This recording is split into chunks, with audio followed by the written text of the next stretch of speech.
come, Ray. The one constant through all the years, Ray, has been baseball. Little roller up along first. Behind the bag. It gets through Buckner. Here comes Knight, and the Mets win. Now the 2-1. Line drive to Minnesota. Just as the score of the tying run. Green to the plate. And he is safe. Safe at the plate. The Braves go to the World Series.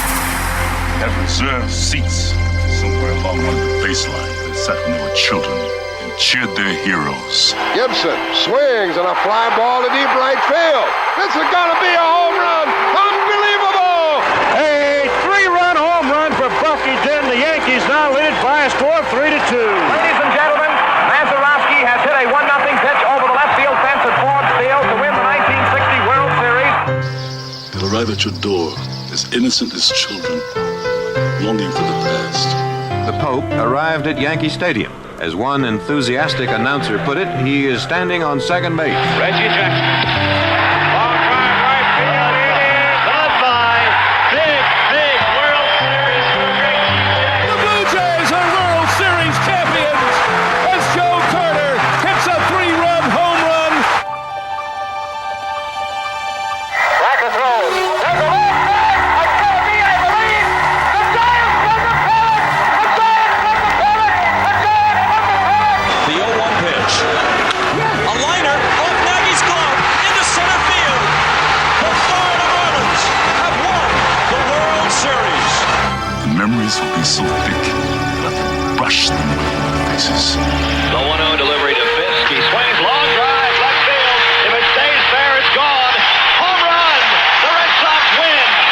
And the series is... Lolich fires. Ball is hit high in the air. This should be the series. Freehand waving everybody away in foul territory. Detroit wins. Here's the pitch to Willie. There's a liner straight to Richardson. The ball game is over and the World Series is over. Willie McCovey hit it like a bullet. A line drive right. Baseball to mark the time. The Oakland A's take. I'll tell you what, we're having an earth. Good evening, ladies and gentlemen, and welcome to Candlestick Park for Game 3 of the 1989 World Series. It's been erased like a blackboard, rebuilt and erased again. Frank Robinson, the right-hand batter. Long drive to left field. Way back. Yes, it's it back. Base hit loaded, 1 out. Pena in a jam. The Twins are going to win the World Series. The Twins have won it. Ozzie with 1 out. Smith corks one into right down the line. It may go. Go crazy, folks. Go crazy. It's a home run. And the Willie Mays just brought this crowd to its feet with a catch, which must have been an optical illusion to a lot of people. This field, this game, is a part of our past, Ray. It reminds us of all that once was good, and it could be again.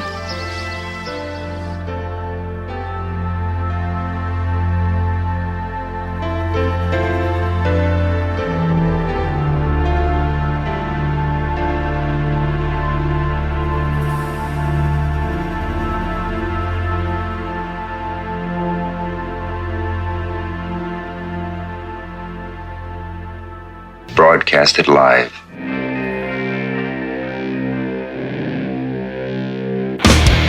Hey! Who wants to have some fun? There are balls coming from all over the place. Left field, center field, right field.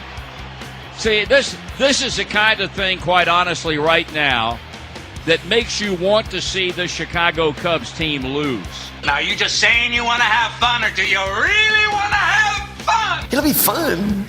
Will the next person that sees anybody throw anything onto this field, point them out, or get them out of here? You don't live in Cleveland. You live in Cincinnati. You talking to me? You talking to me? That is the farthest thing in the universe from the truth. Hello, everyone, live. It's the Dan Scott Show. And right there is your host, Dan Scott.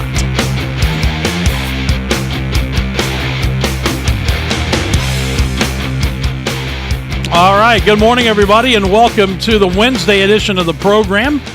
I am indeed Dan Scott, and we are very happy to have you with us on a, right now, sunshine, blue skies, a little cold again this morning, but hey, we're in January. I guess that's to be expected. We have a good show lined up for you today. We're going to be taking a look at Furman and Chattanooga coming up tonight, as well as what else is going on around the Southern Conference. There are 4 SoCon games this evening. And then we have a couple of guests today. Dave Glenn, ACCSports.com. He's back with us as normally on Wednesdays. And then Billy Davis, who we haven't chatted with in a while, will be with us, the retired Secret Service agent, former Clemson two-sport standout, 81 national champion, and so many other things. He has such a unique perspective on not only the world of sports, but life in general. So he'll be with us coming up at around 10:45 today. So we've got a busy one for you, and look forward to spending this next hour or so with you. How's your morning going so far? We have a operating procedure around here where if things are going well for you, we try not to mess it up. If not, then maybe we can provide you a little bit of a lift. And then at the end of the show, when it's all said and done, hopefully we have all learned something we did not know when the show began. And I always qualify it by saying it normally starts right here in this chair. It is a kind of a unique time period here on the campus of Furman University, and I'm sure that many other universities around the country are going through it right now because everything is cranking back up as far as employees and facilities and everything else, but the students aren't here, except for the ones who are in season. Basketball is here, obviously, men's and women's. The lacrosse team, in fact, is practicing down on the turf here at Paladin Stadium as we speak. But the vast majority of the student body is not here, so it's still very, very quiet on this campus. That will change this weekend when the students move back in, and we're hoping it's going to change significantly downtown when we have the second of our Weekend at the Well meetings on Saturday for Furman basketball. This one, a men's and women's doubleheader at 4:30 p.m. Jackie Carson's women's team will take on Samford, and the men at 7 o'clock will challenge UNCG. If Furman wins this game at Chattanooga tonight, they'll come back to that game at the Well with an 8-game winning streak and would be 4-0 out of the gates in the Southern Conference. Bob Ritchie's team is playing extremely well right now. But you know that we are really working hard here at Furman to try to make those events downtown a big deal, starting with 3 men's games this year, 3 dates this year, and looking perhaps to expand it starting as soon as next season, hopefully using the Well to draw in some bigger name opponents along the way. But it's been it's been a lot of work by a lot of people here. We had a great first effort on December 14th in the win over Winthrop, and now UNCG, as far as the men are concerned, on Saturday. Ticket sales are running right now fairly close to where we were for the Winthrop game, which is encouraging. We want to get as many people as we can in there. So if you want to see good basketball and you want to see it in an NCAA tournament arena, then I would suggest that you give our ticket office here a call, or more than that, easily enough, just go online to FurmanPaladins.com, and you can buy your tickets there for those games at the Well, both this one and the one on February the 22nd against Wofford. So you want to get to that as quickly as possible for this game, because the seats around the court are going to go quickly. In fact, many of them have already gone, but there's still plenty of good seating available. The way that they've got this thing blocked off for the basketball games, there's really not a bad seat in the house. So go online, come downtown, help Furman continue to revisit its roots of playing basketball downtown. Remember, for years and years, played right across the street at the old Greenville Memorial Auditorium, and then prior to that at the Textile Hall, not too far from where the well is right now. So the long history of Furman basketball in downtown Greenville is being revisited. It's been a lot of fun. Like I said, it's been a lot of work from many, many people here on campus to pull these things off. But we hope that you'll join us and see some high-quality basketball. We're talking about two teams that have been among the top four in this league for the last 2, 3, maybe 4 seasons, and it should be one heck of a matchup. 7 o'clock start, 6:30 airtime on the network, 4:30 start for the women's game. Both will be broadcast on ESPN3 if you can't make it, but we would love to have you there. So go get your tickets at FurmanPaladins.com and come down and join us for Weekend at the Well Session 2 this Saturday for the men's and women's doubleheader. When we come back, we're going to get a little more focused in on what's going on with the Furman basketball team tonight at Chattanooga, and then also look at what else is going on around the Southern Conference. Dave Glenn, Billy Davis on tap today, so we've got a busy show for you and look forward to having you stay with us for the entire hour. Program is brought to you each and every day by our friends at Carolina Creative. Not just simple, but simply brilliant. They have done my website, thedanscottshow.com, which we hope that you're going out and visiting. And they've done so much great work when it comes to marketing and branding for so many clients around the upstate. Randy and his folks, they are just phenomenal. You're going to hear more about them as we go to commercial right now, and then we'll come back with a look at Furman and Chattanooga and the SoCon basketball schedule. All that ahead as we continue here on the Dan Scott Show. We'll be back in just a moment. Hey, everybody, Dan Scott here, and I want to tell you about my technology partner, Carolina Creative Group. When my show needed a creative technology boost, I turned to Carolina Creative Group. My custom design website is going to take marketing as well as brand strategy and development to new levels. The search engine optimization means that my clients' ads will be seen by more people more often. And if I have any questions, Carolina Creative Group is just a phone call away. Friends, that is just the tip of the proverbial iceberg. You can find out all the ways that Carolina Creative Group can help your business by simply calling 864-250-2012. Again, that's 864-250-2012, or simply visit them online at carolinacreative.co. Carolina Creative Group, technology partner of the Dan Scott Show. Imagine a university. A university where your passion for protecting local water sources is encouraged.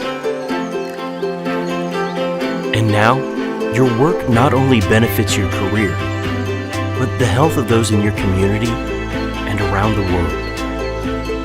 This is Furman. This is the Furman Advantage. If you're looking for auto repair, you want superior work, not inferior parts and worse, inferior pricing. Hi, this is Dan Scott. I take all of my business to Superior Auto Care. That's Chris Burkett at 410 Ross Avenue in Easley. He brought my wife's car back from the dead. There's no other way to say it. For 4 months, it had been sitting with a major transmission issue. Chris was able to diagnose it along with some other problems and get it back and running again. Mrs. Scott is happy, and guys, you know how it is. Happy wife, happy life, right? Well, he can do it all for you, from the simple things like oil changes, brake service, air conditioning service, tires, to major engine and transmission work, even electrical work. Works on domestic cars as well as foreign cars. Again, they're located at 410 Ross Avenue. That's Superior Auto Care. Give them a call today at 864-306-1988. Superior Auto Care in Easley. Let me tell you something, Cowboy. This rookie can really bring the heat. He's smoky and spicy with a Chipotle style all his own. It's a new Montgomery Inn Chipotle barbecue sauce. Make it a part of your home team. Available now at your neighborhood grocer or online at CincyFavorites.com.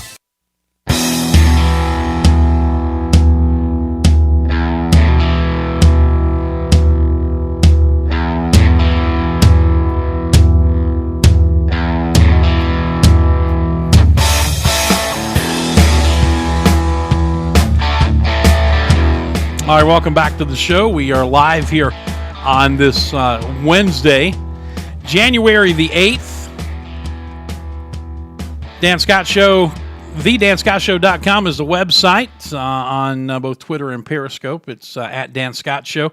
So if you want to get in touch with us in any of those ways, you can. We're streaming on Facebook Live, on Twitter via Periscope, and through the Dan Scott Show YouTube page as well. And obviously at danscottshow.com. So as we welcome you back, it's Furman and Chattanooga tonight. That highlights the Southern Conference schedules. We put that on the screen, a 7 o'clock start. ETSU and UNCG, that's the other big game in the league tonight. Western Carolina at VMI, Wofford on the road at Samford, 3 7 o'clock starts. And Wofford and Samford, a 7:30 get-together. We showed you this yesterday, but it bears looking at again early on. Furman right now, the only team with 3 league wins, 3-0 out of the gate. Western Carolina and Samford right behind at 2-0. And then come the one-loss teams, ETSU, UNCG at 2-1, Chattanooga and Wofford at 1-1. And the Citadel, Mercer, and VMI all at 0-3 on the season. This matchup tonight between the Paladins and the Mocs promises to be maybe a little more interesting than we have seen in these matchups in the last couple of years. Lamont Paris, in his 3rd season at the head of the Chattanooga program, seems to have them headed in the right direction. In fact, both of these teams come in riding 6-game winning streaks now, and at 10-5, Chattanooga is off to one of the better starts it's had in recent years. I mean, even with those 10 wins, Paris's record coming into this game in his 3rd season is 32-48. So in 2 complete seasons, his record was 22-43. That's the rebuilding process that he's been through. And I remember when he came here 2 years ago, you know, that he cleared that roster out pretty quickly in 2 years and has done a lot of turnover there. Apparently has the folks that he wants in there, and they are starting to play well. There are some familiar names that you may remember. David Jean-Baptiste is their second leading scorer. Matt Ryan leads him in scoring at 14.5 a game. Jean-Baptiste at 13.3. Maurice Commander's a name that has been around, so has Ramon Villa. But they have, again, done some significant roster turnover when it comes to what it looked like a couple of years ago when Paris got here. And not simply just because of graduation. I mean, he showed some guys where they would probably be better off in other places, as most coaches do. Over the last 6 games, Villa, who averages 9.9 points, is averaging over 12 points and 6.8 rebounds per game. So he has been playing extremely well. They improved to 10-5 with a 70-61 win this past Saturday at Mercer.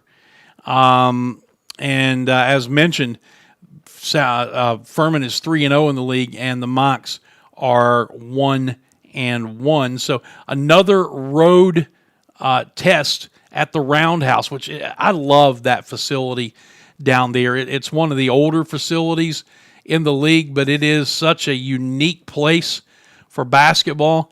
Bryant Lambert and Tom Van Hoy are going to have a good time on the call down there tonight.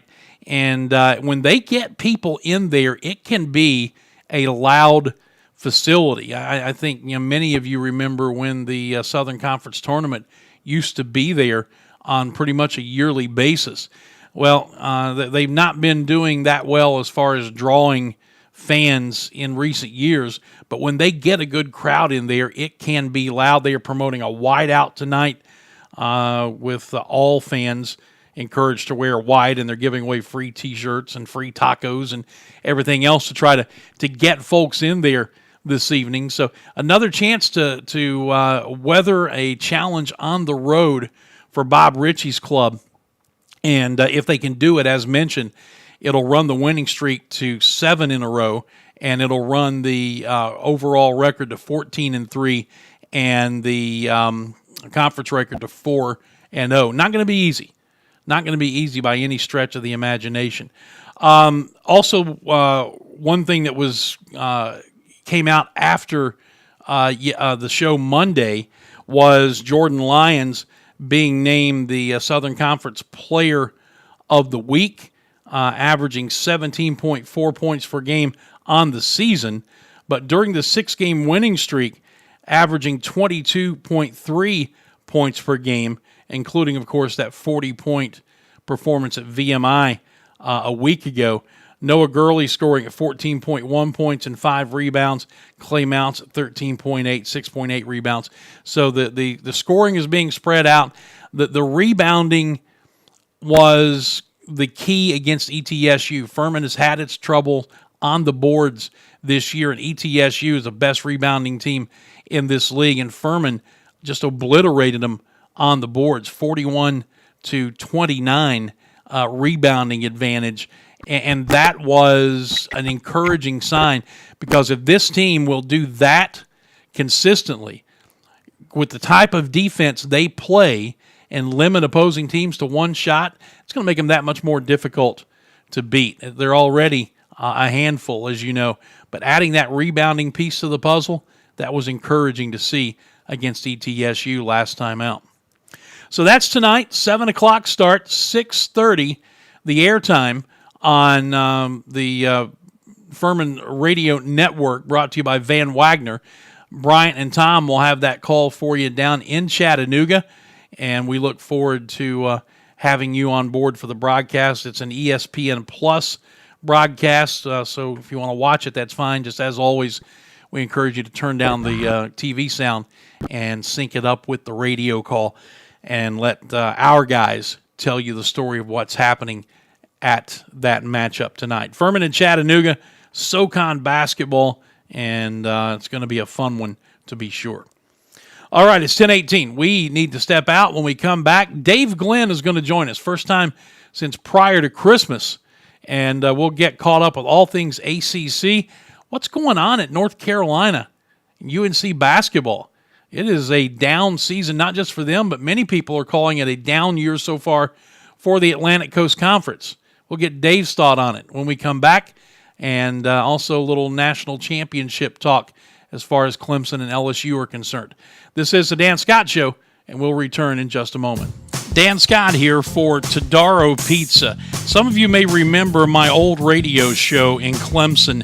Todaro Pizza was a sponsor of mine from the earliest days of the show.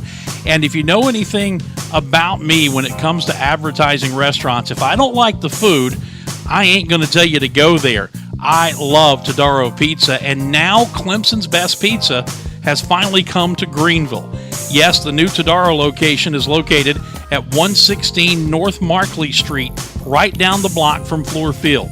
Classic, specialty and stuffed pizzas, calzones, wings, and so much more. The No Limit Lunch Buffet is available 7 days a week for just $8. Monday night is cheap pizza night, and you can try your hand at trivia every Thursday. Todaro Pizza has outdoor dining on Markley. It's open late, making it a convenient stop before or after the drive games. Find them on Facebook or online at TodaroPizza.com. Todaro Pizza, 864-603-3500. For a child battling a critical illness, a wish come true can be a turning point. One song, one dance, one game, one moment changes everything. Make-A-Wish needs your support to grant more life-changing wishes. Visit Make-A-Wish online now. Together, we can transform lives, one wish at a time.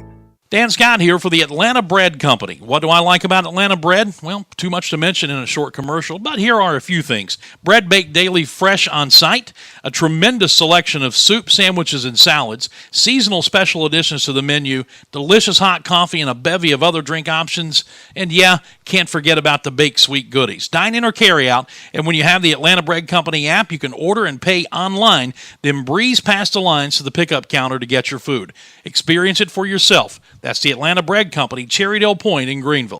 If you're looking for a unique dining experience in the Clemson area, let me suggest Four Paws American Pub, where they have specials like Carolina popcorn, a freshly battered fried okra, which is the hottest selling appetizer and side item in the upstate, or the Bulldozer, the signature burger featuring a fried green tomato, Four Paws pimento cheese and bacon with a smoky house aioli, or you can build your own burger or a fresh green salad from a large selection of toppings.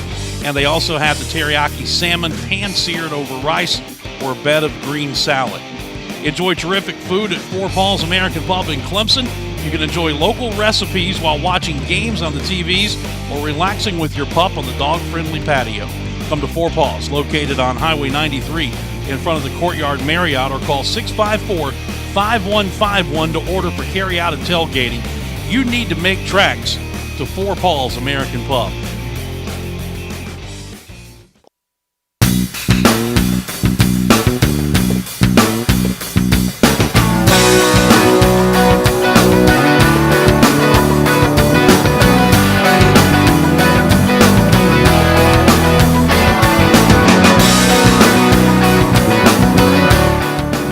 All right, welcome back to the show. We are cruising along at 10:22 in the morning here on this beautiful Wednesday in the upstate of South Carolina. We're going to hop right into it because we got a lot to get to with our next guest. This segment with Dave Glenn is brought to you by our friends at Four Paws, who you just heard. 654-5151 will get you the number to call to get you some carry out if you're looking to have wings at home for the national championship game coming up on Monday, which we'll talk about with Dave. Four Paws in Clemson.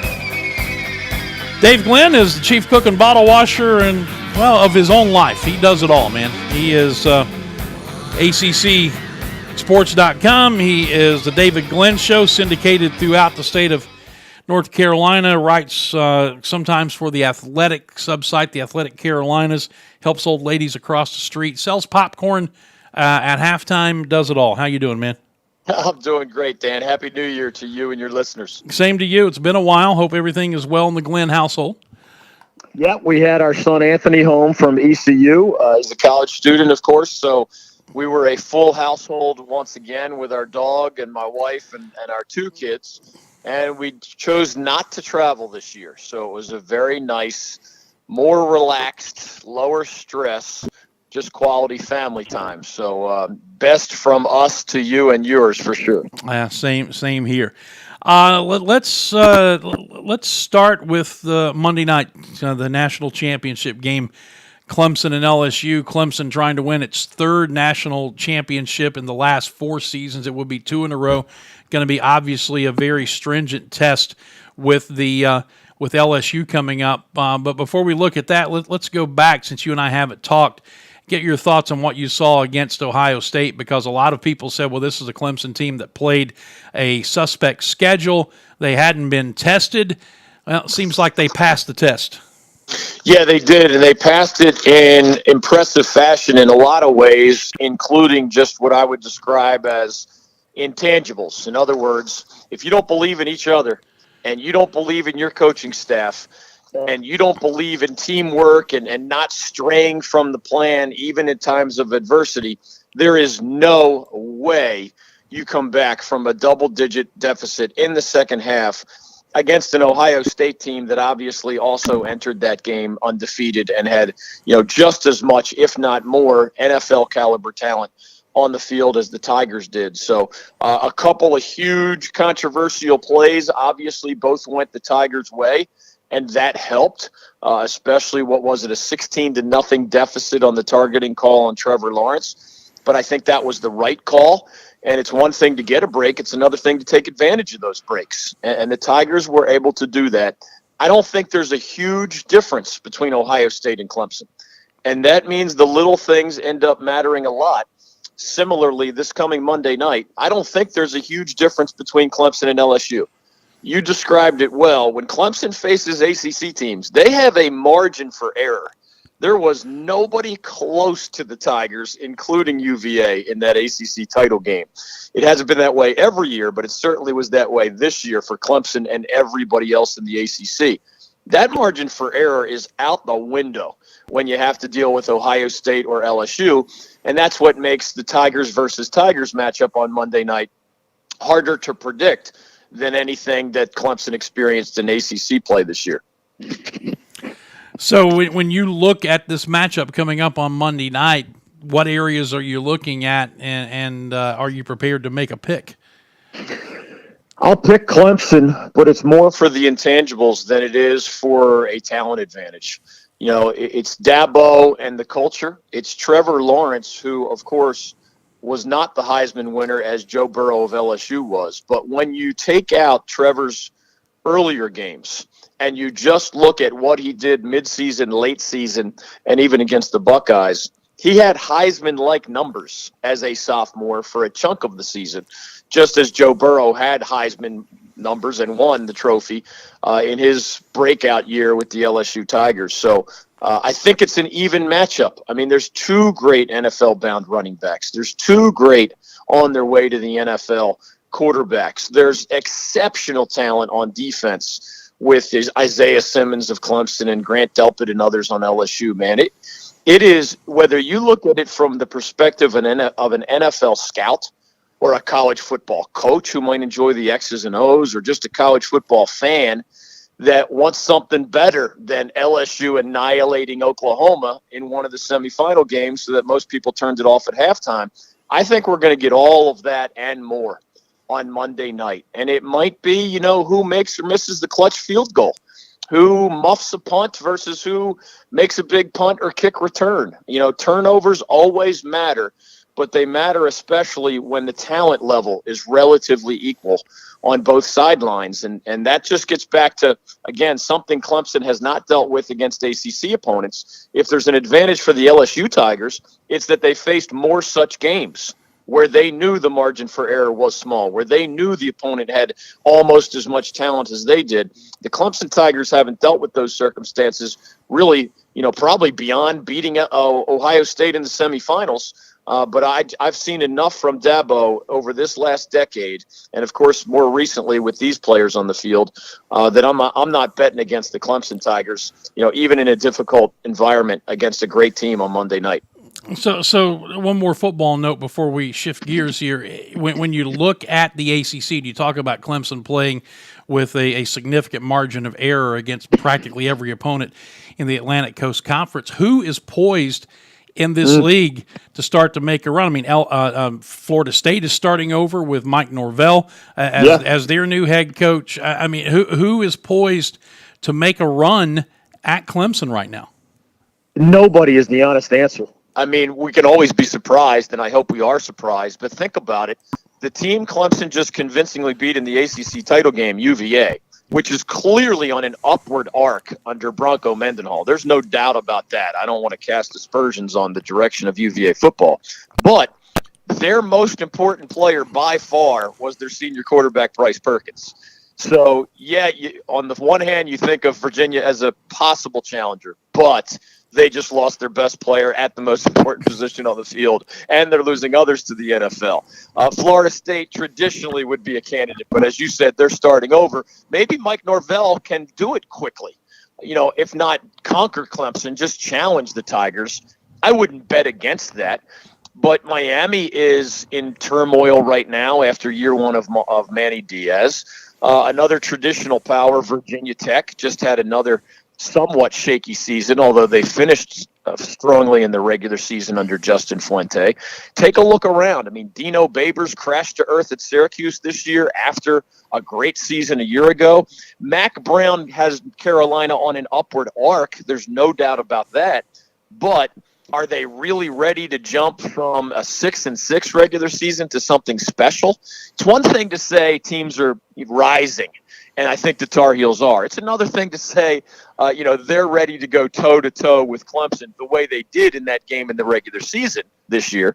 But it's asking a lot more for them to do so on a more consistent basis.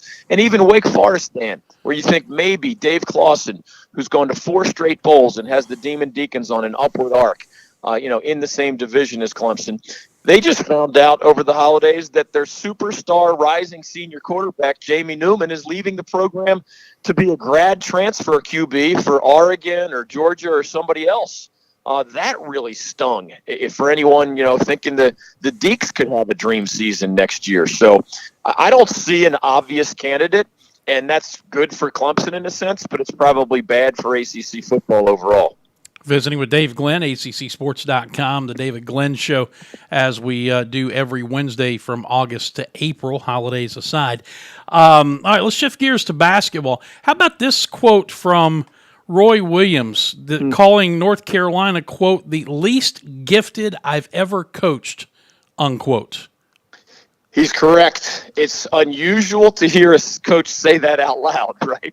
It's usually the fans who say that or the media who write or say that.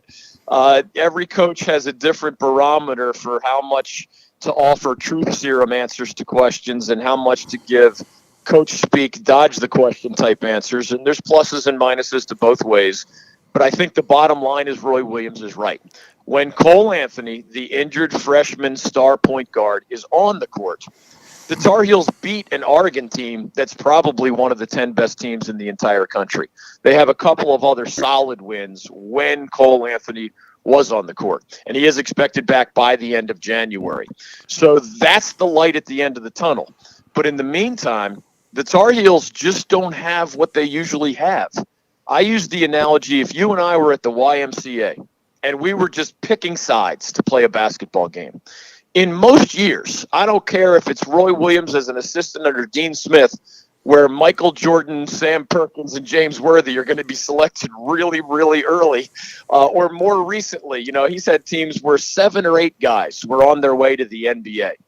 This year, there are 2 guys who would be picked.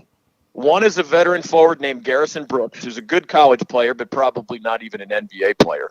Another is freshman center Armando Bacot, who probably will end up in the NBA, but is not anywhere near ready for that right now. And he's not even a great college player yet, but he's a big guy and he's talented, and he would be picked in our hypothetical, shirts versus skins games at the YMCA.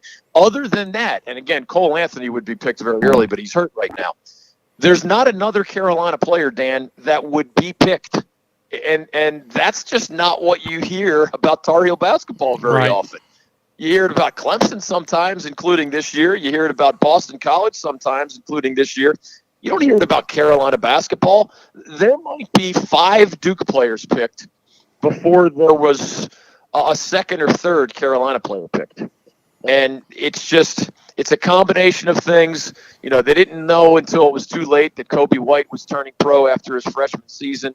The cloud that Roy Williams described hovering over the AFAM academic scandal, where the Tar Heels ended up with no NCAA penalties, remember, but opposing coaches used it against the Heels in recruiting year after year after year from about 2015 through the verdict that the NCAA said, oh, this is ugly, but it doesn't violate NCAA rules. So there's a lot of reasons for how the Heels ended up here, but without Cole Anthony, they are a bad team. With Cole Anthony, they still have a chance. But, man, you're running out of time to post victories when you lose at home to Georgia Tech. And as you know, Clemson has never won against the Heels in men's basketball in Chapel Hill, ever. You don't get to say never very often in the sports we cover. That game is this weekend, and the Tigers should believe they have a chance especially because Cole Anthony is still going to be recovering from his knee surgery at that point. Well, that would be interesting to see if that actually happened. So we continue visiting with Dave Glenn. You had a guest on your show yesterday who was talking about the ACC as a whole from a basketball standpoint, and if I got the inference correctly, calling it a down season for the league, and following the Twitter feed, I believe he said that there were maybe 4 teams that were locks for the NCAA tournament, and maybe NC State would be a possible 5th team. I mean, if that's the case, that number is significantly down from what we expect every year from this league. Yeah, it was Chris Spatola, my guest, and I actually agree with his locks. You know, those would be Duke, Florida State, Louisville, and Virginia. I know the Cavaliers lost last night to Boston College, but they play such good defense that they're just not going to kind of fade off the radar. You're exactly right, Dan. Over the last 4 years, the ACC has averaged 8 NCAA tournament participants per year. And what's weird, I'm telling you, in all of our years together, if we had this conversation in mid-January, there's almost every year, for however many years we've known each other, 2 decades, almost every year in mid-January, you and I, just with our eyeball test, and, you know, if you can add analytics if you want, but just coaching and talent and depth and experience, all the usual things you look for. In mid-January, almost every year, we could have listed 5 or 6 or 7 NCAA tournament caliber teams from the ACC. I mean, the league was smaller back then, but you get the idea. Right. This year, there's only 4. And maybe Wolfpack, maybe with a Wolfpack. Maybe the Tar Heels when Cole Anthony returns. Maybe. You know, maybe Miami makes a run. They have good guards. Maybe Virginia Tech continues to build on being the surprise team of the ACC so far. Maybe Jeff Capel at Pitt has a breakthrough here in his second season. There are candidates. Notre Dame and Syracuse are also candidates. But after those 4 locks, man, it is more of a guessing game than it usually is. And it's hard for me to see the ACC getting those other 4 so that they can keep their string going of averaging 8 per season in March Madness. Yeah, just taking just a courtesy look at the standings, and obviously it's very, very early in league play right now, just like it is in the Southern Conference. Most teams have only played 3 or 4 games in league play right now, and if you look at the overall schedule, you see a couple of 13-win teams. Louisville has 12. Virginia Tech with 11. You've got 3 teams with 10 overall wins. But it's just interesting to look right now. Even this early in the season, there are only 5 teams above 500 in the Atlantic Coast Conference as far as league play goes, with a long way to go. But you're accustomed to starting to see, as you pointed out a moment ago, starting to see even after 4 or 5 games some separation between the upper tier and the lower tier. Yeah, and here's what's going on. It's not a vintage year for Clemson. Everybody can see that. But when NC State visited Clemson, what happened? The Tigers not only won, they won fairly convincingly. I'm also going to tell you, and you just pointed out the relatively small number of teams with winning records in conference play. I'll guarantee you here on January 8th, Boston College is not an NCAA tournament team. But what is Boston College's conference record right now? And this kind of underlines the same theme, right? The Eagles are one of those with a winning conference record. They're 3-1. So if Clemson and BC are 2 of your bottom tier teams in all likelihood, and yet they're bothering, scaring, and often beating the middle tier teams. Boston College already has victories over Wake and Virginia and Notre Dame. So BC, again, I mean, maybe they make the NIT. They're not going to be an NCAA tournament team, but they're upsetting the apple cart for others. And just as, maybe only Duke is a super heavyweight at the top of the standings this year in the ACC, not quite like Clemson dwarfs the league in football, but I think Duke has shown that it's significantly better than even Florida State and Louisville, kind of on that 1B tier there. Just as maybe there's only one super heavyweight at the top of this 15-team league, I'm not sure that there is a truly easy out at the bottom of the 15-team league. So what you usually need is your middle weights to fatten up on your lightweights. Well, if nobody is worse than like 7-13 in conference play, those middleweights are not fattening up on those lightweights, and that usually leads to more teams in the NIT rather than where they all want to be in the NCAA tournament. Yeah, no question. Hey, Dave, another thing before we wrap up here that I saw Jim Boeheim talking about his Syracuse team and called it maybe the worst defensive team that he's ever had, or at least recently. They're 1-3 in the league, 8-7 overall. And I saw something else this week, kind of talking a little bit about Boeheim and Roy Williams that intimated that maybe they're reaching the age where they can't connect as well with this generation of player as some other younger coaches can. Are you buying into that at all? I'm not. I try to keep an open mind. I was trained as an attorney to be objective when you look for explanations for things. And I'm not saying that that's not worthy of exploration, but I start here. When Roy Williams goes from having, 7 future NBA players to having 1 or 2, that's the starting point for why the Tar Heels have crashed back to earth. Not any kind of weird, warm, fuzzy feeling communication or cultural thing, right? Mm-hmm. It just boils down to you either have the Jimmies and the Joes or you don't.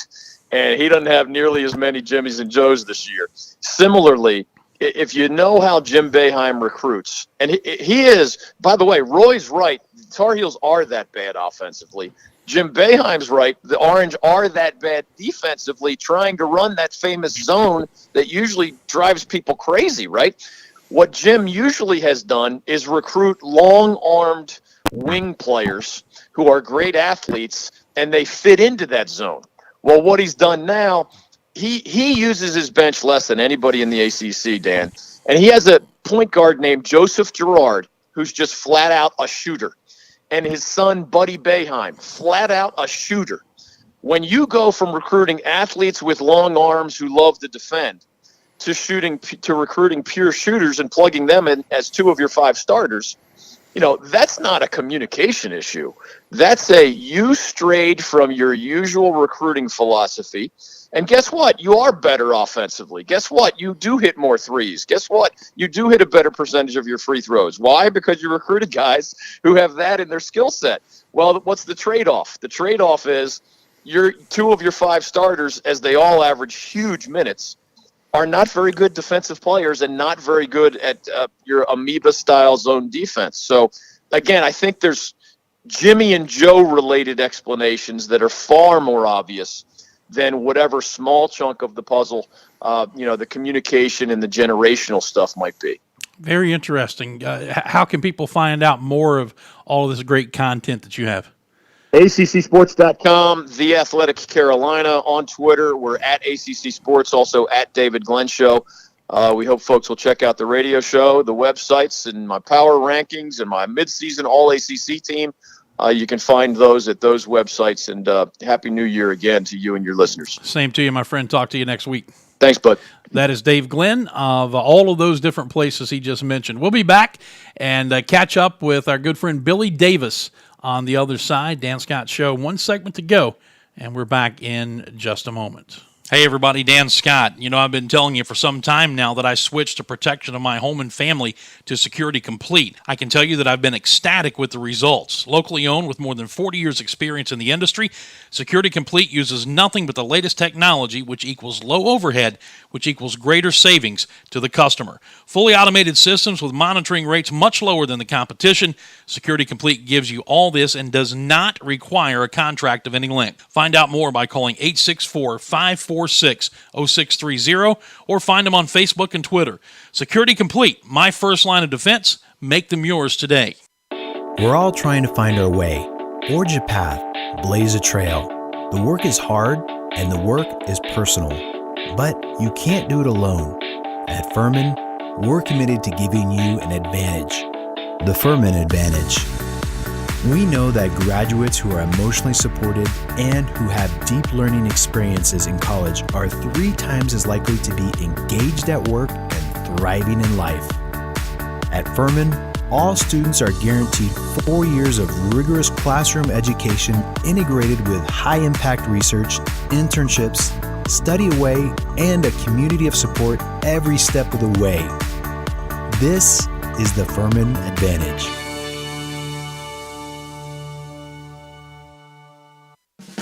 Is your roof leaking or damaged? Do your gutters need repaired? You can Google roofing companies until your computer overheats, or you can simply call the best, Bracken Roofing and Gutter. Whether it's roof replacement, new and remodel installation, roofing insurance claims, whatever your needs, Bracken Roofing and Gutter will simply do it right the first time. And the same goes for gutter screen installations. Forget about balancing on ladders and cleaning your gutters. Let Bracken Roofing and Gutter screen them for you today. Listen, do not settle for subpar work. Get a free inspection today. Check out the reviews on Facebook. You'll see many satisfied customers, and they're all saying the same thing, that they're happy that they chose Bracken Roofing and Gutter. That's Bracken Roofing and Gutter. Call Kyle today at 864-704-5993.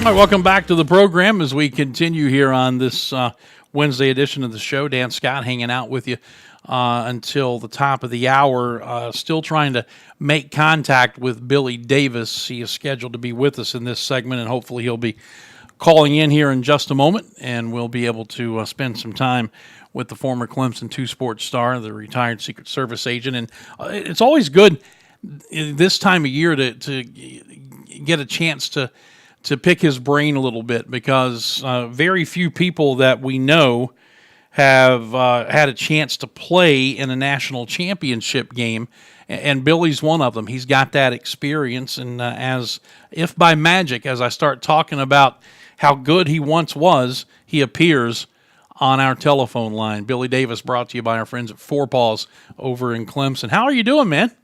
I'm great. Sorry I missed your call. I was actually leaving the gym. So I'm doing great, and I'm sorry about missing your call, but I'm on with you now. Well, so let's talk about what you want to talk about. That's fine. All I had to do was extend my intro by about 15 seconds, or nobody would have known.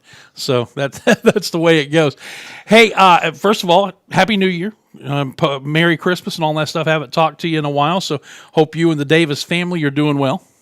We are doing well. How about the Scott family? You guys have a good Christmas and New Year's as well? Oh, yeah, as always. And, of course, something that we knew for a month or so prior, but my youngest daughter announced on Christmas Eve to the world that she's expecting her first child. So we had that going for us. That'll be grandbaby number 3.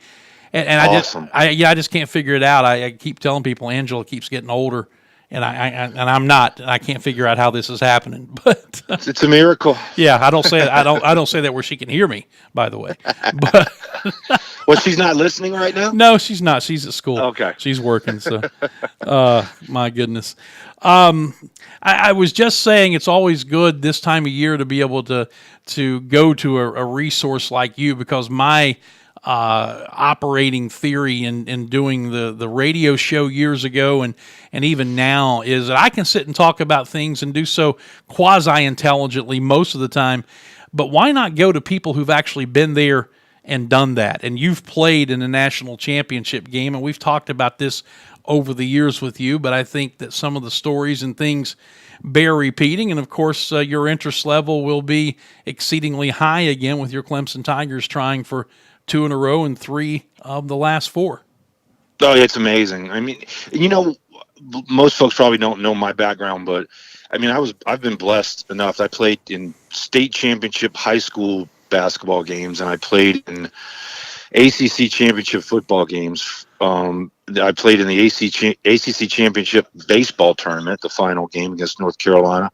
Played in the NFC East basically championship game against the Redskins, and was lucky enough to play in the 1982 Orange Bowl, which was the de facto national championship game for the 1981 season. So, yeah, as an athlete, I've really got to experience a lot of championship level activities, whether it's at the high school, collegiate, or the professional levels. Well, so what's the common denominator then? If there is one thing that rings true through all of those experiences, regardless of what level we're talking about, is it the chemistry in the locker room? I mean, obviously you have to have talent, but I'm looking beyond talent. What's the common denominator in all of those instances?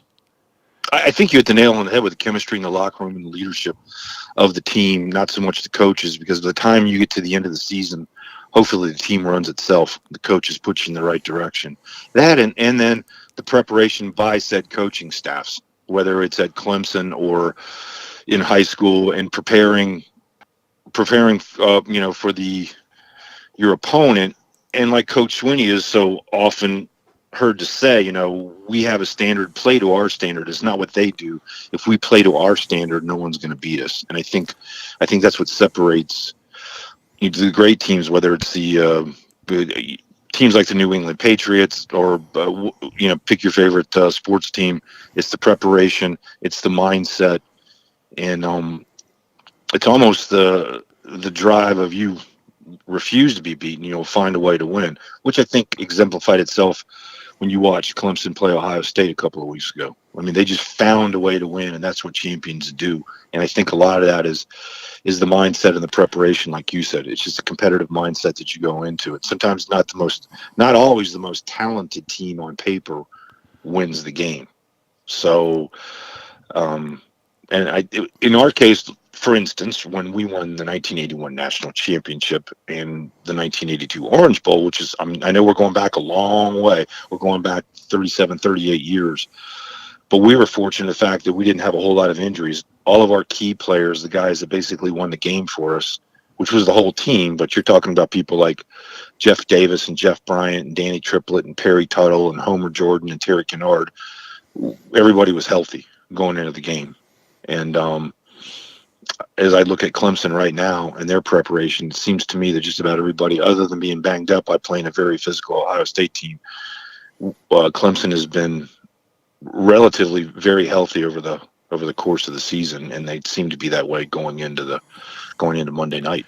Yeah, and having 2 weeks between the semifinals and the championship game obviously is going to help both teams in that scenario. And it's very much like a Super Bowl. You've got that extra week of preparation. You got that extra week of hype, that extra week of build-up to get there, unlike 1982 in the Orange Bowl, where there was the end of the regular season and then, almost a month before you played the championship game? Yeah, it was literally like 6 weeks, because if you remember, Clemson in South Carolina, we always played the Saturday before Thanksgiving.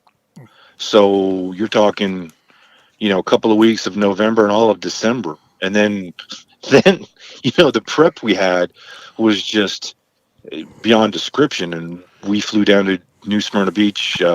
We met at the Islander Beach Hotel there in New Smyrna. And we practiced 2-a-days, if you can believe it, for a week in New Smyrna Beach before we broke basically training camp and drove down to Miami on Christmas Day in buses from New Smyrna Beach, which is just south of Daytona. Mm-hmm. And then, so that's a different kind of prep. You couldn't get away with that now, but we went 2-a-days for a week before we broke camp, and then pared it down day by day in prep for the national championship game. So everything's a lot different now as far as practice times and times allotted, meeting and all that stuff. But I think the thing that lies in Clemson's favor, if there is such a thing, is the fact that Coach Sweeney and his staff, they've all done this before multiple times in the last 5 years. And so they have a plan and a prep and a schedule that they follow that's obviously tried and true, because 2 out of 3 years they've been crowned the national champions. And so I think they have a formula that works and they're going to stick to. So that if there's any kind of built-in advantage for Clemson, that has to be on their side, in my opinion. Clemson has been there and done that already. And not only do the coaches know what to expect and know how to act, but they also, the players, most of them, not all of them, but a good percentage of them have been there before.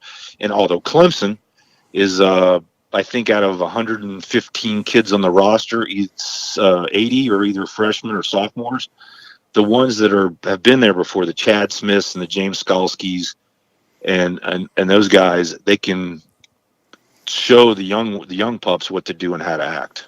So it's got to be an advantage for them. Visiting with Billy Davis, as we try to do whenever his schedule allows, to get his unique look at football and life and everything else that we can drag out of him in about 15 minutes during our visits. You talk about the culture and great teams build a culture. Alabama has built a culture down there, but it's very interesting to me. You watch that assistant coaches are constantly leaving the Alabama program to take jobs and go different places. And here at Clemson, it's been up until this year, finally, that Jeff Scott, one of the co-offensive coordinators, takes a job as the head coach down at South Florida. And it's taken that long for somebody to come in. There have been opportunities, but it's taken that long for somebody to leave. Are you surprised that it's taken that long for one of the Clemson assistants to jump out and go take off on a program of their own? Actually, no, I'm not. And of course, I'm biased. I love Clemson, and I think it's just a great place to go to school. It's just a great environment. I mean, living in upstate South Carolina, it's just and I've been all over the world, and obviously all over the United States. And those listening that live in upstate South Carolina, you're extremely blessed and fortunate that you live in that part of the country. And so, one, that's part of it. So these coaches, they know how good they have it. Two, they're very well compensated financially, and I think Coach Sweeney has gone out of his way to make sure that his staff is very well compensated. And three, there is the culture, and they truly enjoy going to work there every day. They do, and it's a family environment. Families involved, and unless you can find something in this day and age, in a position, say for instance Brent Venables, I mean, it's going to be very tough for him to find a perfect spot for him to go where he'd be the head coach and the expectation level where he's going to be at, and I'm not sure of his financial compensation, but I'm sure I know it's pretty high. It's well into the millions. And he's got a son that's already there that's playing at Clemson and another one in the pipeline. So that's just one example there. Not surprised at Jeff Scott leaving because, he's been pegged as an up and comer, and he probably thinks in his early 40s it was time for him to go. And I think Coach Sweeney said, it's an opportunity they really couldn't pass up being there at USF. So I think unless you can find a perfect opportunity, there's no real reason to leave Clemson and the environment they have, the culture, the players they have, because right now what they're doing is putting them in the pantheon of the upper echelon in college football. And you can go back decades. I mean, it's where they are right now. Even if they don't win on Monday night, what they've accomplished in the last 5-6 years is truly incredible, and it puts them up in the elite of college football. And that's a tough thing to walk away from. Visiting with Billy Davis, as we try to do every chance we get here as we come to the end here. Billy, just take us back 37, 38 years on that night in Miami, and the moments in the locker room before you took the field for that classic game with Nebraska. What do you remember about those few moments before you took the field? What was the anticipation like? What was the nerve level like? Yeah, I was just telling somebody that last week. We were talking about playing in that type of game, and it was real hot that night in Miami, typically. And we went out and warmed up, and of course, Curly Hallman was our defensive back coach at the time, and just probably the greatest individual position coach I ever had in my life. And just think the world of Coach Hallman, and haven't talked to him recently. But anyway, very long story. Don't run the race. I can remember to this day, we were warming up, we were bouncing around. He says, don't run the race yet. It's not time to run the race yet. Thoroughbreds don't run the race before the race starts. So they brought us all back in the locker room. In the Rose Bowl at the time, back then, Dan, all the big New Year's Day games were actually played on New Year's Day. Right. And as you remember, and the Rose Bowl was running over. They were behind schedule. And so, the officials come in and they tell them, hey, it's going to be such and such a time before this thing kicks off because NBC was covering both of the games. And, back then, you always knew it was a big game when you saw the Goodyear blimp flying overhead. Mm-hmm. Of course, we're out there warming up. There's the blimp. You're thinking, man, this is the real deal. So go back in the locker room, and Coach Ford said, hey, y'all take off your shoulder pads and cool down because we're going to have a little bit more time here than normal. So we were all sitting around in various states of, cooling down and watching the television monitors as they showed the Orange Bowl view from the Goodyear blimp saying, next up, the game for the national championship, Clemson versus Nebraska. And as a kid growing up, watching the Orange Bowl and, your parents letting you stay up to watch it, and it was such a big deal. Looking at that, being in the Orange Bowl and watching the Goodyear blimp show the Orange Bowl as you're preparing to play, you talk about something getting your attention, going, man, we're actually doing this thing. Yeah. And then, that's a very vivid memory for me as a 19-year-old kid. That's what you are. You're 19 years old, and seeing that, and the culmination of all your work, and you're looking at your teammates and thinking, guys from all over the country are there. We've been brought together, to represent Clemson and the ACC against Nebraska, and then when all that all came together, it was like, and then we actually pulled it off. So, to this day, it's obviously one of the highlights of my athletic career to be a small part of that championship and still be celebrated. I went last year to the national championship celebration, and we got to walk together as a team, players, managers, trainers. We all walked together as a team, and people are excited to see us, and we feel like we were part of that foundation that those boys are playing on right now. Yep. Good stuff as always, my friend. I know that your schedule's getting ready to ramp up again. When might we catch up with you? I'll be in Florida. I leave tomorrow for Florida. We have Decision America Florida tour, so we hit 6 cities in Florida.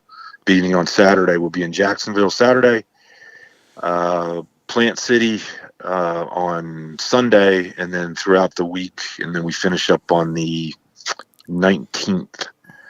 And I think we finish up in Fort Myers on the 19th of January. But I'll shoot you a text and see if I'm around. We still talk via phone. Phone still works down there in Florida. If you got time, maybe we can talk about the goings-on that's going to happen on Monday night. So we'll see how that all turns out. As always, man, your schedule, and we'll make it work if we can. Thank you so much for the time. Dan, sorry about that faux pas on my part, but but that's the way it goes. We got it, brother. No problem. All right, buddy. I'll talk to you. All right, there you go. That is Billy Davis, and that is the end of today's program. Thank you so much for tuning in. We'll be back with you on Friday, talk a lot more Furman basketball, and set you up for the Weekend at the Well game on Saturday with UNCG, part of the men's-women's doubleheader that day. Listen, go out and make a positive difference in somebody else's life. And until Friday's show, I'm Dan Scott saying God bless you and so long, everybody.